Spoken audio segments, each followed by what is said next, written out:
Welcome to the Money and Flow podcast, where cash and vinyasa flows meet. This is the first podcast that talks about how your money stories, through looking at your ancestral lens, can help activate your financial wellness plan. And without further ado, your host, Eugenie George.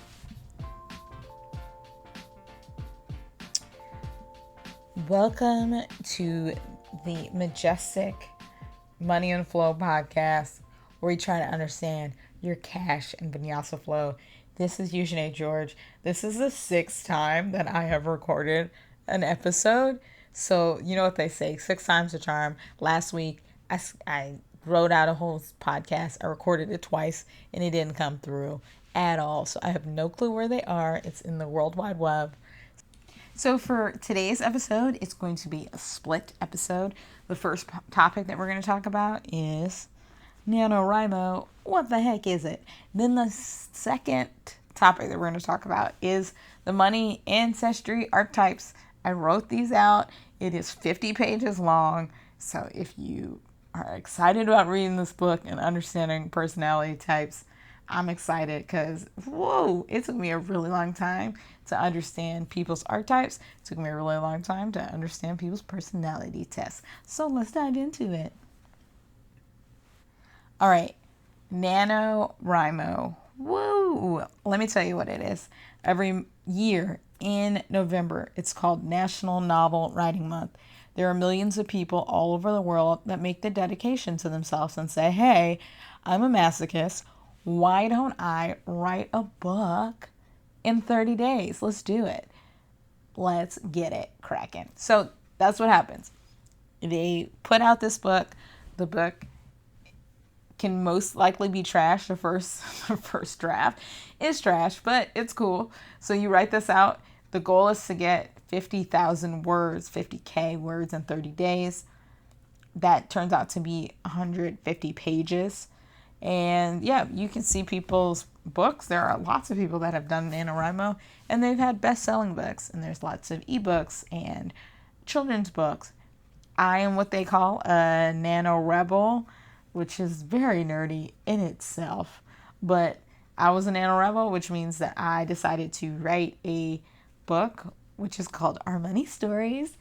And I started last year in 2018.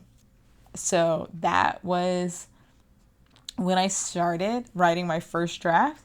And this was the second NaNoWriMo that I did. And now I wrote the 4th draft of this book. Oh my gosh. Even me saying it sounds crazy. Yeah, so I wrote my 4th draft. The reason why I wrote my 4th draft, because the first draft was trash. But it did get me published in a really well-known financial planner blog, which definitely gave me some clout. So I took the ideas from that first draft and made and published an article. The second draft was just me trying to rush through stuff in April. The third draft was me trying to produce something and show it to a writer's group. And the writer's group was like, this is trash. But the good news is that they said, hey, we love your voice. We totally know who you are reading. So I was like, oh, that's great. I'm going to hold on to that now I have a voice. People know who I am. I am in my 30s, so I better have a voice right now. But not everybody has a voice. So don't beat yourself up on that. So I was like, yes, I do have a writer's voice. People, when they read it, they understand my tone and what I'm trying to get across.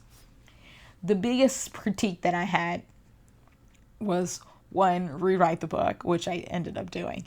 And 2, I came off as too breezy.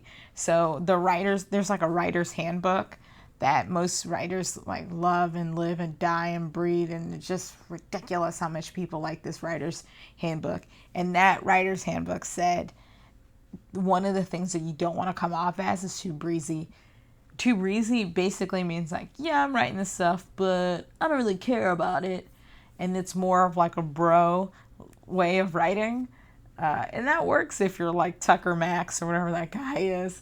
that could be a thing. But if I'm talking about trauma and money, I cannot be breezy. So I had to go back from the beginning.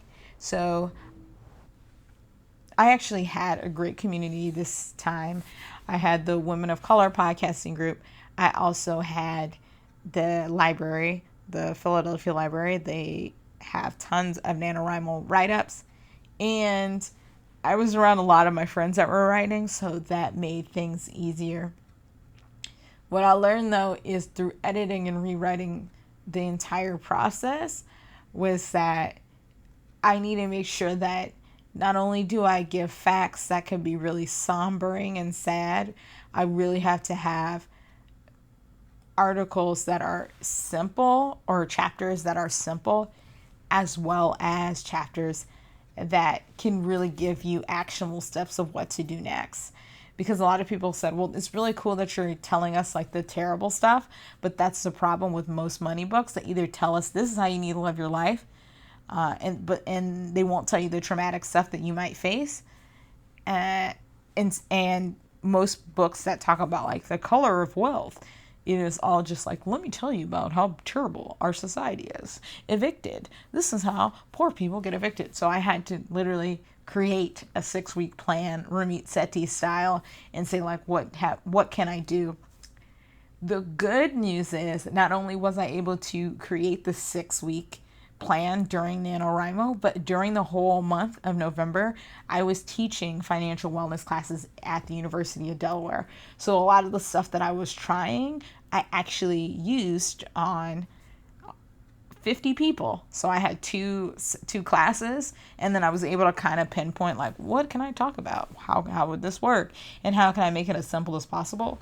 So I had basically the 3-week course.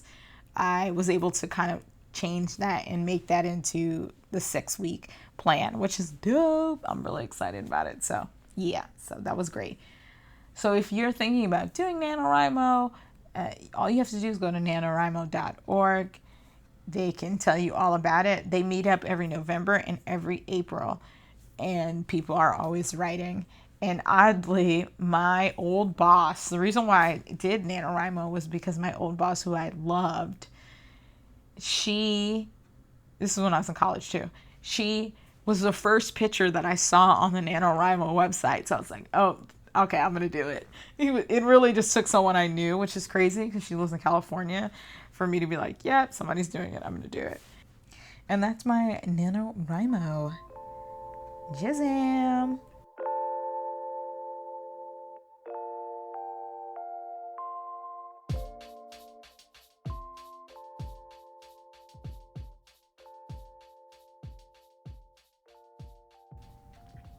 All right, so today we're going to talk about your money ancestry archetypes. And there are 7 different archetypes. The reason why I chose 7 was because I looked at Maslow's hierarchy of needs, Jungian psychology, and the chakras. I don't know if I'm saying it right. The chakras. And I noticed that there's a huge correlation to all of these things. And I also realized that Maslow and Jung went to Asia a couple of times, and a lot of their ideas actually are from Asia. So that was something that was really eye-opening for me. Oh, and also what I learned is that Maslow is kind of the guy who created this New Age revolution. It's like New Age, pseudoscience, mindfulness thing revolution, because Dr. Wayne Dyer used to actually work underneath. And Dr. Wayne Dyer was a New Age speaker. I think he was also a doctor, but he made his money through talking about, self-actualization. And because of Maslow, a lot of these ideas, a lot of like Goop, all of those wellness people, those ideas are from Maslow. So it is pretty interesting to see how we're all connected. So we're going to talk about the archetypes. We're going to talk a little bit about the description, and then we're going to talk about some of the challenges that they have. All right. These have been fine-tuned by me at least 4 times. This time I feel like I'm in the process of, this is closest to perfection that I could get. And of course I'm willing to change it, but I do know without a shadow of doubt, like we all have these patterns. So you can have more than one archetype, but most likely you're only going to operate off of 2. So the first archetype is the money nurturer. Every time I think about the money nurturer, I keep thinking about that Tracy Chapman song, that you drive a fast car. For some reason, I just can't get out of my head when I think about a money nurturer. So let me actually slow down my speech, because I'm not a money nurturer at all. And typically a money nurturer is someone who talks a little bit slower. So I'm going to slow it down for a second. Typically, money nurturers create life mentally, physically. Oftentimes, the money nurturer is considered to be the mom or dad in the friend group. And we all need mother nurturers, like money nurturers. We need them because we need cookbooks. We need them because we need beautiful agriculture, and we need trees. We really need money nurturers in the world. And I mean, clearly, what's her name? Greta. Greta is a money nurturer, right? Or is Mother Nature. She really cares about the environment and cares about how the big picture is. And so I would say that Greta probably operates on the money nurturer and then also the money mystic, because it's like, how can we ground ourselves to look at the bigger picture, right? So a money nurturer typically is really good with foods, is really good with cooking, and is really good with like getting people together, right? Most of the money nurturers are the people that set up family reunions. One of the challenges that money nurturers will have to think about is if they lose their sense of their inner child at a younger age because they were so responsible that they had to take care of other people, they will not take care of themselves. So they'll take care of everybody else, but they won't take care of themselves. And so that is a really important thing, which is self-care. And that has a lot to do with money too. Like they will spend for everyone and then they won't spend for themselves sometimes. So think about that. But what's really great about the money nurturer is that they have a really good sense of humor. Sometimes it can go so far in the self-deprecation, but they're really good at making you laugh, and they're really good with timing. So I wouldn't be surprised if a lot of comedians would be money nurturers. Now, some people that you can think that have this money nurturer idea is, I said Budget Bites. That's like a cooking website that people cook and they like break down the prices. Clever Girl Finance, Latina Money Moms, and En Route Financial. Latina Money Moms, I just typed in Latin moms on accident and I did not like what I saw. It was like porn up the yin yang. I was like, what if somebody was Latina and they just wanted to say find other Latina moms? Well, let me tell you, it's gonna be porn the first click. So I was like, oh my gosh. So Latina Money Moms. A lot of people that are considered to be money nurturers are Jane Goodall. In mythology, it's Gaia, Demeter. I always think Maya Rudolph from SNL is a money nurturer, and Aisha Curry. The next one is the money rebel. The money rebel has that sacral chakra on lock. So the money nurturer typically had their root chakra. They were glowing and thriving in that. Someone who's a money rebel is really understands how their creativity and their sexuality play a role in their lives. I think about Rihanna. I think about Lady Gaga. I think about Sophia Amoruso. All of those women to me just stand out as these money rebels. They're able to make money, but they're doing it in such a unique way that everybody, they're basically the trendsetters, because they've learned that they should not care about what other people think about their brand or music, they're going to just do it, right? So emotions create a dynamic explosion of creativity. So the money rebel is the flow of intimacy. And a money rebel can be super fluid in relationships and does not always vibe with a strict schedule. This is why a lot of people think that Beyonce is like super good with her being a woman and a female and empowering women. But I do think that she is 100% a Virgo and 100% on routine, and that actually is more masculine.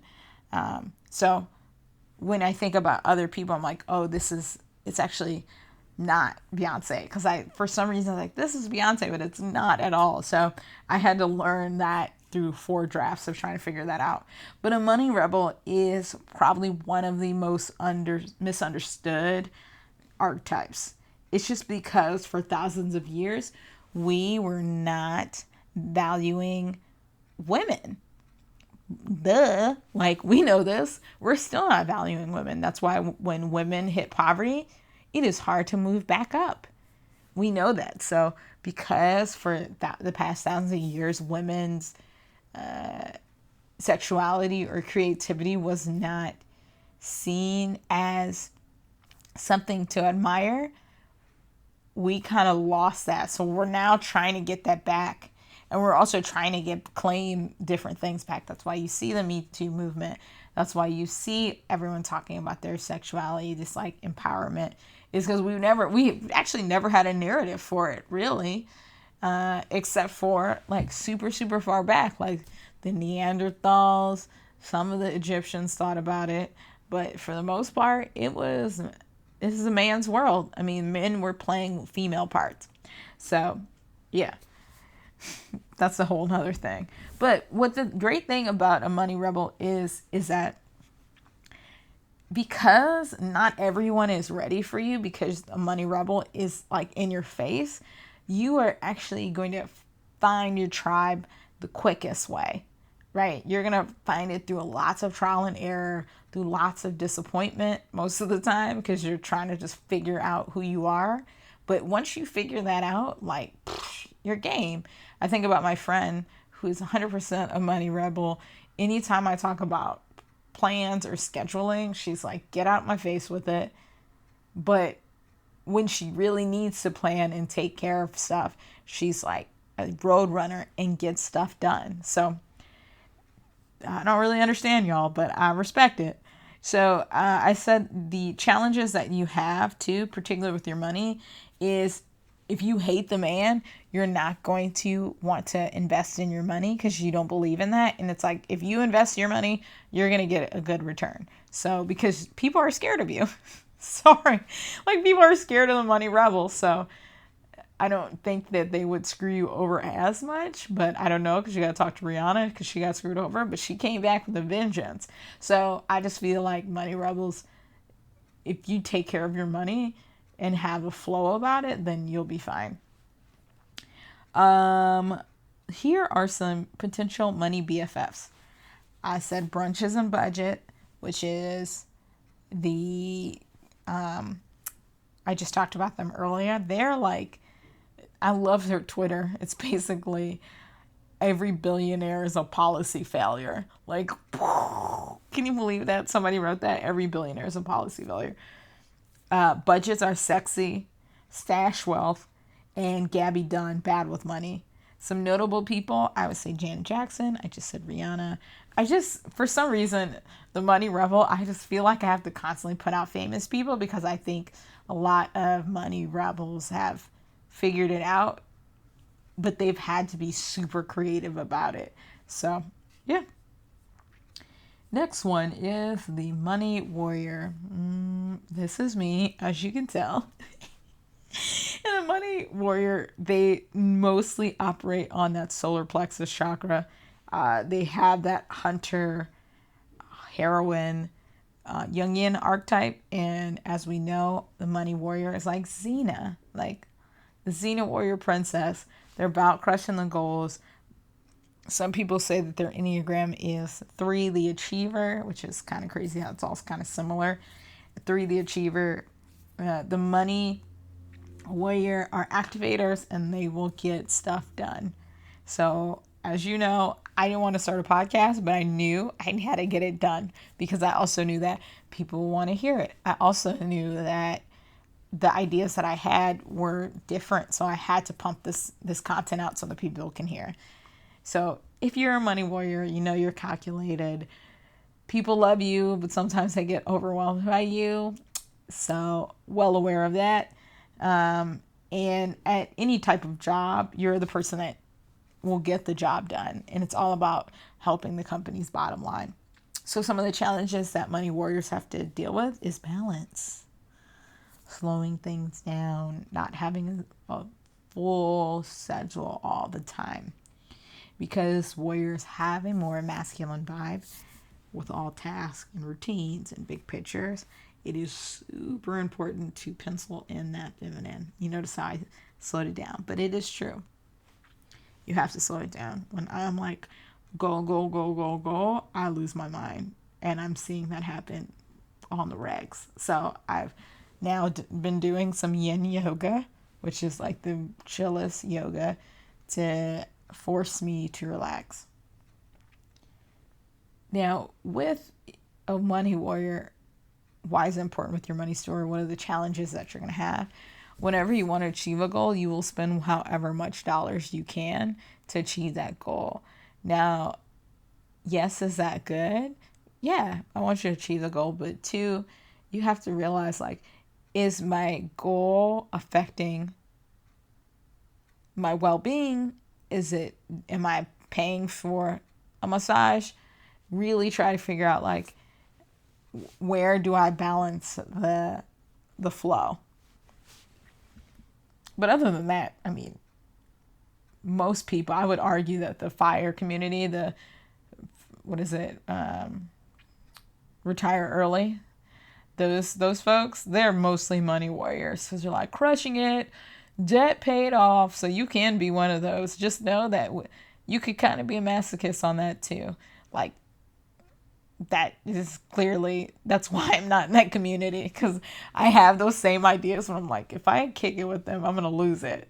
So I'm well aware of that. Some of the potential money BFFs. Worth winning. All right. As a financial advisor, but she also used to be an Olympic athlete. Love her. Ramit Sethi, modern money advisor.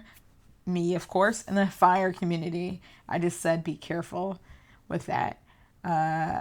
Notable people: Serena Williams, of course. Olivia Pope, get it done. Michelle Rodriguez, of course. The next one, we're at number 4. So the next one is the Money Chameleon. Oh my gosh, I love the Money Chameleon because I don't understand them at all. It's like I love them so much. I can see 4 people's faces right now. The Money Chameleon is the Jungian archetype, is lover and healer. The Eastern philosophy is the heart chakra. So they're basically the balancers between the like upper level thinking that are the super, super high up, could be more spiritual or logistics. And then the people that are always trying to be grounded, they're like the middle ground person. So the way I like to describe this is, do you have a magnetic friend? And do they draw everybody in just by speaking? I have a great friend, Jennifer. I'm just throwing it out there. Jennifer and I have been friends for a really long time, and it does not matter who she kicks it with. Some man or woman falls in love with her. It's crazy. I've never seen that before. I've seen it with her. And then I just started noticing a pattern about these people. It's like people gravitate towards them. And they actually, a lot of them talk a little bit slower. They're really careful about what they're saying because they want to make sure that everybody has a good time. That's what a money chameleon is. So for centuries, a lot of times we've been programmed to think that the money chameleon is weak, but I don't think that that's the case at all. I think because, like I said, with the money rebel, because women were not valued for a very long time, that people just don't understand it. So it's very misunderstood as well.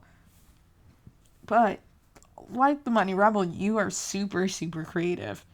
And I think about my other friend. I'm just name drop. I realize I have a lot of friends with good, really good hearts, black and white. Like I'm very fortunate to have friends like that really slow me down and will write me letters and will do these things to check in with me.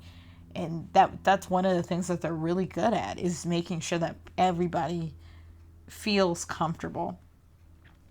They are super freaking creative. Like, if they decided to write a book, if they decided to do something, they do it with great ease and like flow. Like, I have a friend who's right now getting her MFT and sex therapy, and yeah, she's like super open, like totally okay with hearing people's trauma, and it really doesn't affect her. She's like, yeah, that's their living their lives. I really don't understand it at all. But one of the challenges is that sometimes lovers can find money to be super constricting. But if they learn how to use their love to make money, then they're actually could make a lot more. Like, I can see a couple of people that I know that have these good hearts, but they're just making money. Money just comes out their butt. You're like, what? Because they just figured out their passion. They figured out how to make money, and they asked for it. And because they have such a sweet demeanor, the myth of the nice girl isn't really real, because they're just like, I'm gonna get what I want because I want to like give more love. It's crazy. So you can be really balanced with that. Well, so here's some notable people. The Finance Bar, Sage Financial Solutions, and Sonia Dressler. All of those are potential money BFFs. Sonia does a lot of sustainable budgeting or sustainable investing. With Sage Financial, she does a lot of AFC, which is the Financial Counseling Association, and the Finance Bar, which is super, super cute. They have a bus, and the bus actually can come around and help people with their finances. So if that's not a good heart, I don't know what is. Some notable people. We got Oprah, Aphrodite, Malala actually is, I would say, is a money chameleon. Next, we have the money communicator. That's someone who is the queen, the artist, the actor, Jungian archetype. And in Eastern philosophy, it is the throat chakra. I love when people say that, chakra. Oh my gosh, it's so great. Anyways, the throat chakra, that is actually the part I'm the most wounded in, I guess. That's what the pastor and shaman, everyone said, what if you use your voice, you can be more powerful. But it is something that I deal with. So the money communicator literally uses their words to get what they need. They love freedom, they speak their truth, and they love to work with people in one-on-one relationships just as equally as they love working in big groups. So money communicators can find themselves in a variety of ways. They can be YouTubers, writers, singers, painters, actors. They figure out how to use their voice to create occupations. I really think that YouTube is for people that have this money communicator idea. They just figure it out. They just crank out all these YouTube videos. They just record themselves and they just stop caring, which is really impressive. Now, depending on which side the money communicator is on, either the queen side or the artist have the artist hand, they will have to find their purpose first. So, I mean, the easiest one to talk about for money communicator for men and women, one is Martin Luther King. Like, I have a dream. I'm going to use my voice to communicate. But then two, Beyonce, which is, this is a queendom. We have to make sure that every women are heard, and they're going to be heard through my music, right? So that is a clear money communicator.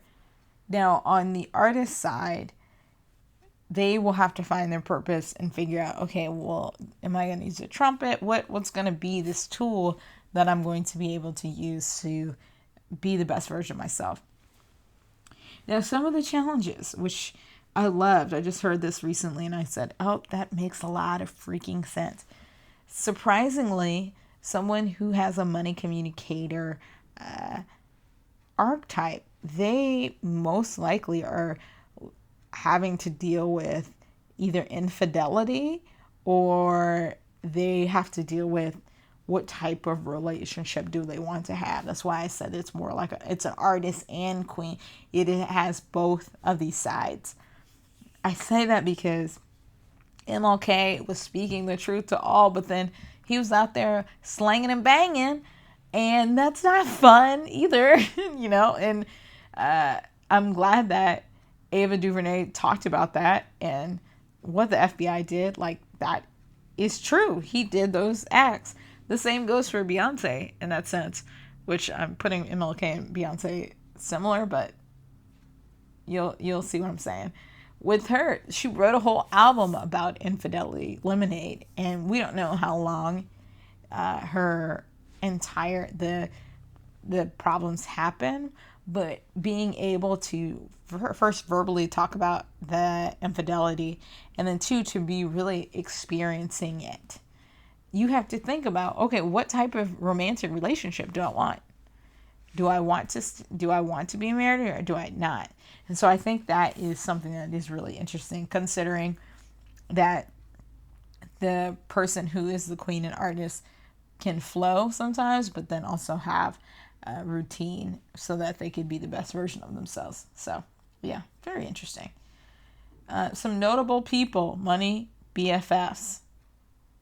And when I say infidelity, I'm not talking about everybody's cheating on everyone, because the people that I'm about to talk about have like very loving relationships. I'm just saying you have to figure out what works for you. All right. So, and that does affect your money, right? So, potential money BFFs, your greatest contribution, Rihanna, okay, Brittany Castro. These women, the money, oh my gosh. I talked to Brittany, and she's going to be on the podcast, one of the podcast episodes. And then Bobby Rebel, who's also has a podcast called Financial Grown Up. And Esther Perel. I had to include a sex therapist because for some reason there's something about sexuality, and I think that people haven't really talked about when they're thinking about speakers and communicators. They're able to persuade people. Notable people: Jamil, Hera, Beyonce, of course. All right, now we're moving up. We got this third eye chakra, okay? The sage, the money Jedi, aka the money Jedi, Baby Yoda, okay? Sometimes when you go home, you will watch Jeopardy. The love of learning and being knowledgeable makes you the person that everyone goes to for all their money questions, all their everything questions. You just became their human Google. You're their Siri before there was a Siri. You were the person that always tried to just understand facts, and that's what you liked. And because you use your reading and skills, you can become a skilled everything. You can become a skilled speaker. You can learn a craft based off of learning new ideas. Money Jedis are typically underrepresented in women, or maybe I shouldn't say that. I think money Jedis were repressed, okay? Because I'm, partially a money Jedi. They were repressed because if you were the smart woman, what were you doing? Working, like you weren't writing books. I mean, there's Jane Austen, but you got to really think about how many people were out here just celebrating women 100 years ago. So they are very underrepresented in a lot of categories. So sometimes, because Money Jedi just rebelled against what society thinks, then they ended up finding themselves being a lone wolf for a lot of positions or jobs. You can find a lot of Money Jedis in like tech, and you can find them in tons of other spaces, but a lot of times the older money Jedis, they were the only one. They were the only woman in the spot for a very long time, and now they're seeing a resurgence. So you do know how to leverage your wisdom to get what you want. And you do believe in fairness. Like a money Jedi could be a great judge.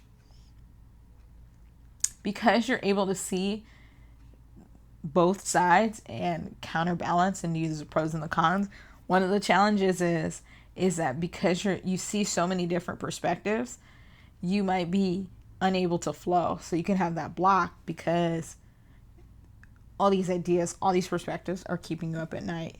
So what I like to tell the money Jedi is you have to learn how to shut your brain, and you have to tell yourself, Richard Branson accomplished the same amount of stuff as Steve Jobs, and Richard Branson is still hiking Mount Kilimanjaro, right? Like you have to tell yourself, yeah, I could do this without really killing myself. The other thing was really interesting is because some people are money Jedis, they can be like anti-spirituality because of they've weighed out a lot of different positions, and they're just saying, well, I'm not for that. And what ends up happening is because money Jedis have really good intuition, hence Jedi, hence the Force, they need that spirituality in their life so that they can lead more and guide more and do more. So I'm not saying like go to a temple right now, but what I am saying is start thinking about, okay, well, how can I get spirituality in my life? Should I go hiking? Should I start meditating? Start thinking about that. Now, potential money BFFs. Okay, we've got Blair Duvernay. She's got a great website where she talks about financial planning and stocks. It's her podcast. Her blog is called The Bell Curve. Lizetta Braxton. These are all money BFFs that are very analytical. Some noticeable people. I still have to find more money BFFs that have blogs that are digestible for y'all. So that's kind of been the hardest thing is, yes, I've found these women and they're crushing it, but the language that they're using is still not layman's terms. So that's one thing that they really have to work on, is making sure that all their ideas are super clear. Next, I said Martha Stewart, Amal Clooney, Lisa Simpson, Melanie Dobson, Eugenia Chen. What? There's someone who has my name who also is a money Jedi. Yeah. Last one. Here we go. Crown chakra. That's the mystic. That's the magician. That's the Janus. That's the person that's going to wear white. Or purple, whatever. Anywho, a money mistress. A money mystic believes that money is a tool of energy. So money mystics are typically non-judgmental in various ways. And it's because their family probably judged them at some point and they just neglected it. They're like, this is not important to me. You can also find a money mystic being a minimalist, where they just say, well, I only have 50 things, or I only have things that spark me joy. If not, it's out because that's not important to me. For the money mystics, their core values are devotion, service, and community. So it's really important for a mystic to put the global goal ahead of their own goals, which also could be a challenge.